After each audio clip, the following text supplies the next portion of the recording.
அவங்க அம்மா அப்பாவை இழந்துட்டு வந்திருக்கு.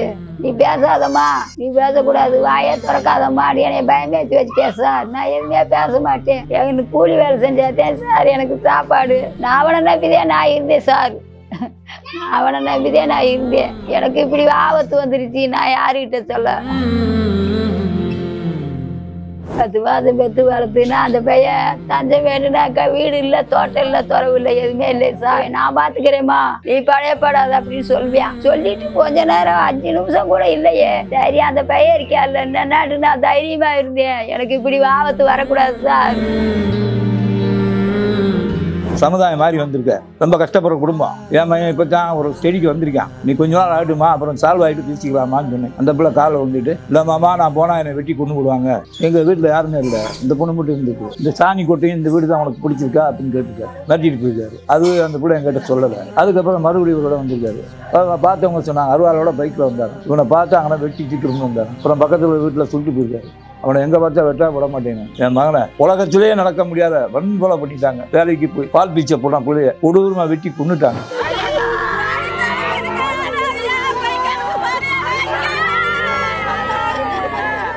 இந்த பையன் லவ் பண்ணது எனக்கு தெரியவே தெரியாது சார். கல்யாணம் முடிச்சதே எனக்கு தெரியாது சார். நானும் வீட்டில் 4 ஆடை வச்சுக்கிட்டு நான் என் போல போட்டிக்கு இருந்தேன். எனக்கு செல்லு மூலியமா காலேஜ் இது லவ் பண்ணதே தெரியாது சார். அப்பா நான் முடியாது, நான் ஒரு ஆசிரியமா பேசிட்டு, அப்பா நான் முடியாது, அவர் பாட்டு இருக்கட்டுமா, இந்த ஆடெல்லாம் வித்துருமா, உன்னை ஆடு மேய்க்கணும்னு எல்லாம் திட்டுறாங்க. நான் உனக்கு சம்பாதிச்சு தரேம்மா. அந்த பிள்ளைய நான் நல்லா வாழ வைக்க 4 மாதம் நல்லா வச்சிருந்தேன்.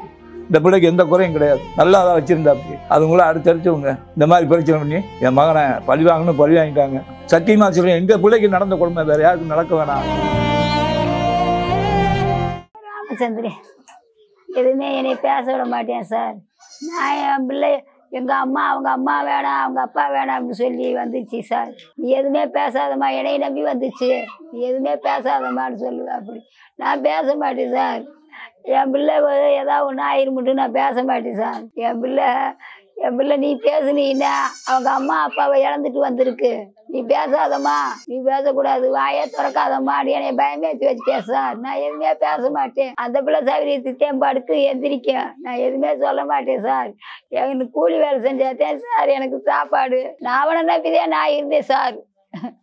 அவனை நம்பிதான் நான் இருந்தேன். எனக்கு இப்படி ஆபத்து வந்துருச்சு, நான் யாருக்கிட்ட சொல்ல? 10 மாதம் பெற்று வளர்த்துனா அந்த பையன் தஞ்சம் வேணுனாக்கா வீடு இல்லை, தோட்டம் இல்லை, துறவு இல்லை, எதுவுமே இல்லை சார்.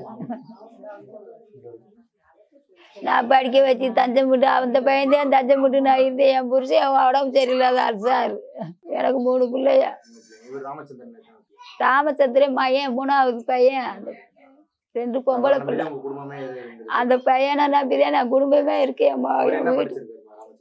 ராமச்சந்திரனா டிகிரி முடிச்சிருக்கேன். டிகிரி முடிச்சிட்டேன். ஆமா, அவர்தான் அந்த பையன்தான் டிகிரி முடிச்சவேன். நான் பாத்துக்கிறேம்மா, நீ பழையப்படாது அப்படின்னு சொல்லுவேன். சரி நீ வந்துட்ட ஏடா மகனே, என் புருஷனை கூட நீ வேணாம் அப்படின்னு சொல்லிடுவேன்.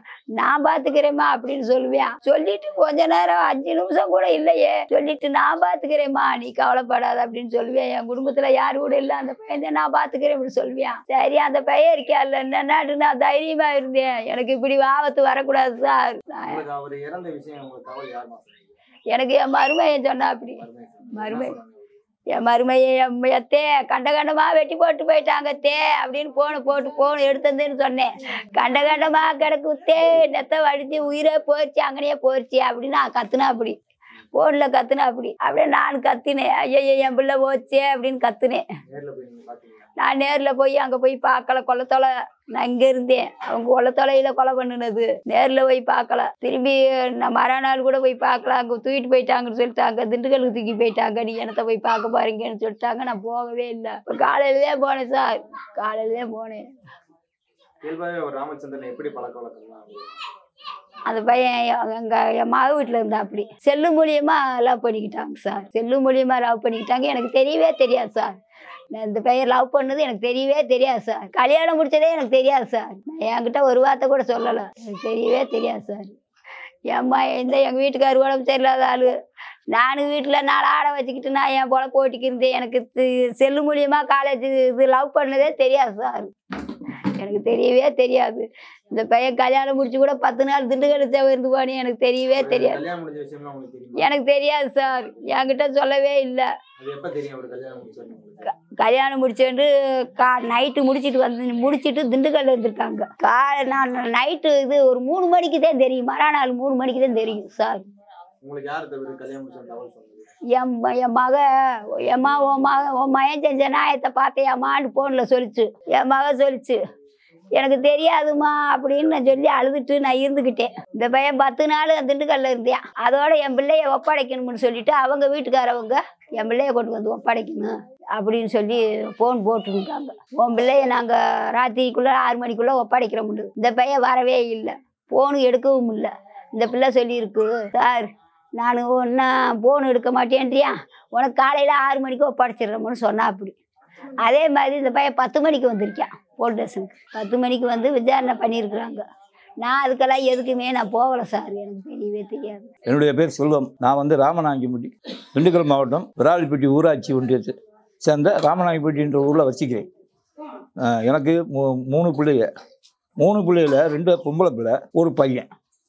2 பெண்களை எனக்கு கஷ்டப்பட்டு கட்டி கொடுத்துட்டு இந்த ஒரு பையனை படிக்க வச்சு ஒரு டிகிரி பிடிச்சோம். இவன் வந்து காதல் திருமணம் பண்ணது எங்களுக்கு தெரியாது. ஆக்சுவலாக நடந்தது 10 நாள் கழிச்சு எங்களுக்கு செய்தி தெரியும். இதை நாங்கள் சொன்னோம். அதை சொன்னால் அந்த பிள்ளை என்னை நம்பி வந்துருச்சு, நாங்கள் ஒன்றும் செய்ய முடியல. இன்னும் அந்த பிள்ளை அங்கே போனால் அந்த பிள்ளைக்கு வாழ்க்கை வந்து கிடைக்காது, அந்த பிள்ளை என்ன செஞ்சிருவாங்க அப்படின்னு சொல்ல அந்த பிள்ளைகிட்ட நாங்கள் போமா, சமுதாயம் மாதிரி வந்திருக்க எங்கே நாங்கள் வந்து ரொம்ப கஷ்டப்படுற குடும்பம், என் மையன் இப்போ தான் ஒரு ஸ்டடிக்கு வந்திருக்கான், நீ கொஞ்ச நாள் ஆகிட்டுமா அப்புறம் சால்வ் ஆகிட்டு பேசிக்கலாமான்னு சொன்னேன். அந்த பிள்ளை காலில் வந்துட்டு, இல்லை மாமா நான் போனால் என்னை வெட்டி கொண்டு விடுவாங்க, நான் எங்கள் அத்தைமான கல்யாணம் பண்ண சொன்னா கல்யாணம் பண்ணு, இவனை நம்பி ஓடி வந்துட்டேன் அப்படின்னு அந்த பிள்ளையாக தான் வந்தது. நானும் சொன்னேன், கேட்கல. பெண் பிள்ளை அழுகிற பாட்டு நான் இறக்கப்பட்டுட்டேன். போலீஸ் ஸ்டேஷனில் எழுதி வாங்கிட்டாங்க. காவல் நிலையத்தில் வச்சு அவங்களும் வந்தாங்க, அவங்க பேரண்ட்ஸு எழுதி வாங்கினாங்க.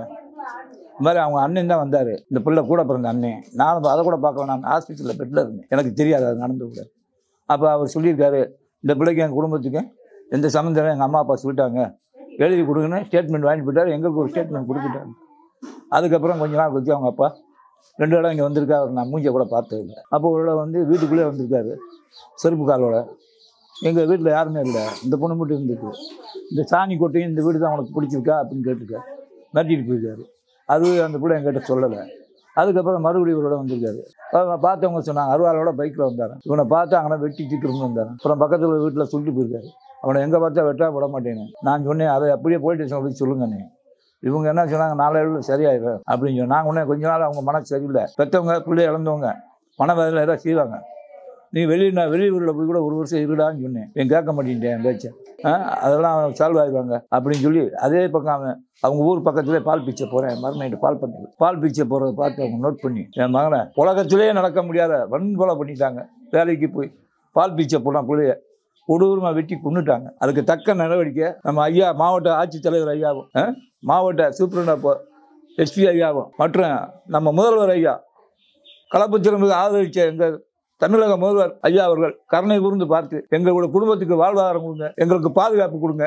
என்னுடைய மக அந்த ஊர் பக்கத்திலே இருக்குது, சம்பவம் நடந்த ஊர் பக்கத்தில். என்னுடைய மக குழந்தை குட்டிகளை காப்பாற்றுங்க, என் மருமையை பால் பீச்சுறாரு, அவருக்கு வாழ்வாதாரம் கொடுங்க, அவருக்கு பாதுகாப்பு கொடுங்க. கருணை கூர்ந்து நீங்கள் தயவுசெய்து இந்த பேட்டியில் எங்களுக்கு ஒரு நல்ல பதிலை இந்த தமிழ்நாடு அரசு தரும்னு சொல்லித்தான் நாங்கள் இதை சத்தியமாக தெய்வ வாக்கா வேத வாக்கா நினச்சி நான் சொல்கிறேன். சத்தியமாக சொல்கிறேன், எங்கள் பிள்ளைக்கு நடந்த கொடுமை வேறு யாருக்கும் நடக்க வேணாம். கவர்மெண்ட்டே கலப்பு திருமணத்துக்கு அறிவிச்சிருந்து இவங்க ஏதோ ஒரு வழியில் செஞ்சுட்டாங்க. முதல் பட்டாதாரி இவர் தான் எங்கள் குடும்பத்தில். என் பொண்ணு படிச்சு ஒரு வருஷம் படிச்சு அதுங்கள சொந்தத்தில் வந்து பொண்ணு கேட்டாங்க, நாங்கள் படிக்க வைக்கிறோம். நாங்கள் அப்புறம் அவங்க படிக்க வைக்கிறீங்கன்னு சொன்னாங்க, பொண்ணு வேணாம் கல்யாணம் பண்ணிட்டு நான் போதும் இந்த படி போதும்னு சொல்லிச்சு. அதனால் இவனை தான் பட்டாதாரி ஆக்கணும், இன்னும் படிக்க சொன்னே போதும்ட்டேன். அதுக்கப்புறம் எங்கெங்கே வேலை செஞ்சான். அப்பா நான் முடியாது, நான் ஒரு ஆஸ்துமா பேசிட்டு, அப்பா நான் முடியாது, அவர் பாட்டு இருக்கட்டுமா, இந்த ஆடெல்லாம் வித்துருமா, உன்னை ஆடு மேய்க்கலன்னு எல்லாம் திட்டுறாங்க, நான் உனக்கு சம்பாதிச்சு தரேம்மா. அந்த பிள்ளைய நான் நல்லா வேலை வைக்க 4 மாதம் நல்லா வச்சிருந்தேன். இந்த பிள்ளைக்கு எந்த குறையும் கிடையாது, நல்லா தான் வச்சிருந்தா. அப்படி அதுங்களும் அடுத்தடுத்தவங்க இந்த மாதிரி பிரச்சனை பண்ணி என் மகனை பழி வாங்கிட்டாங்க. அதை பற்றி கவர்மெண்ட் தான் பார்க்கணும். தகவல் வந்து எனக்கு தகவல் வந்தது, என்னுடைய மருமையை எனக்கு ஃபோன் போட்டார். ஃபோன் போடவும் அத்தையிட்ட ஃபோனை கொடுங்க மாமான்னு சொன்னார். நான் அவங்ககிட்ட கொடுத்தேன். என் சம்சாரம் ஃபோனை வாங்கிட்டு ஐயோ அம்மான்னு கத்துனாங்க. என்னடின்னு கேட்டால் அவளும் சொல்லலை அந்த பதட்டத்தில். அப்புறம் என்னுடைய ஒய்ஃபோட அக்கா வீட்டுக்காரர் இருந்தார், அவருக்கு ஃபோன் போட்டேன். அவர் தான் சொன்னார், என் மகன் ஃபோன் போட்டான், இந்த மாதிரி உன் மகனை வெட்டி தலையை துண்டாக வெட்டிட்டாங்க அப்படின்னு சொல்ல வந்து எனக்கு அந்த நிகழ்ச்சியே தெரியும். இது உலகத்திலே நடக்காத வன்கொடுமை, இந்த ஏரியாவிலே நடக்கலை இது வரைக்கும். இதுதான் முதல் தடவை நடந்திருக்கு. இதற்கு தமிழக முதல்வர் ஐயாவும் மாவட்ட ஆட்சித்தலைவரும் மாவட்ட சூப்பரண்ட் ஐயா எஸ்பி ஐயாவும் எங்களுக்கு தக்க நடவடிக்கை எடுத்து அந்த என் மகனை எத்தனை பேர் சம்பவம் செய்தார்களோ அவளுக்கு தகுந்த இந்த நீதிதேவன் கோரிக்கையில் கொடுக்கணும்னு கருணையோடு கேட்டுக்கொண்டு முடிச்சுக்கிறேன்.